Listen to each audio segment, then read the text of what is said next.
Kakšen pomen imajo narečja za sam jezik? Narečja, zlasti slovenska, so ohranila slovenski jezik od naselitve do danes.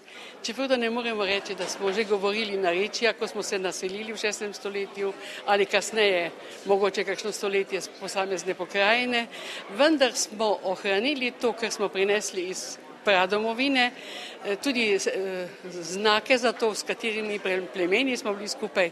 Recimo koroško švapanje lahko kaže na povezavo s Poljaki in tako naprej. Prekmursko dejansko oblikoslovje kaže tudi na stike starocrkveno slovanščino, kasneje tudi na slovaščino in ravno obmejna narečja.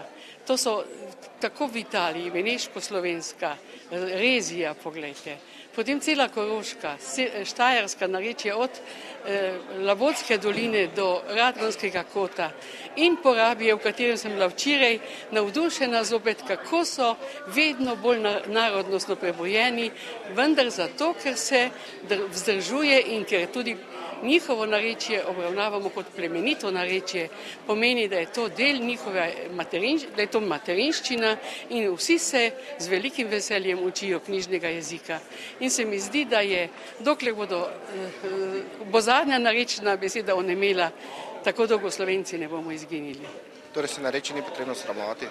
Ni se treba bati, veste, zdaj je tudi odnos, bi rekla, šole do narečno govorečih drugačen, kot je bil včasih, ali v mojih letih sploh je bilo to nekaj grdega, zdaj pa skušamo, da zlasti v teh pokrajinah, kjer se knjižnega jezika učijo skorajda kot tujega jezika, narečje pa govorijo kot materinščino, tukaj skušamo v Porabiju, v reziji, pospeševati znanje, tudi učenje narečja za učitelje, tako da učitelji spregovorijo lahko z otrokom najprej v narečju in ga potem peljejo skozi šolanje v knjižnemu jeziku. In to je največja dragocenost.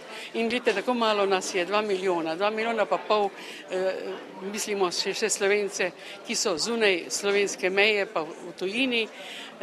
Pri 2 milijonih pa pol je danes odkritih čez 50 narečij in govorov, Rusov pa je recimo čez 100 milijonov, pa težko spravijo skupaj 25 narečij. Koliko je vredno tudi to, da smo se z narečji ohranjali in da se pa še vedno sporazumevamo med seboj in v temeljnem, najbolj dragocenem knjižnem jeziku. Kakšen je namen tega kongresa? Namen tega kongresa je, bi rekla, mednaroden. Cel svet se je tukaj zbral, da predstavijo narečja posameznih jezikov, tudi narečja manjšin.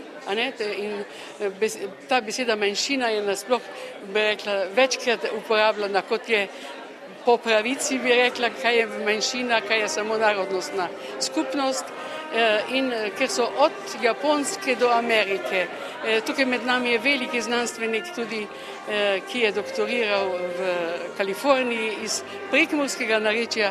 Poglejte, se pravi, cel svet se zanima za jezik,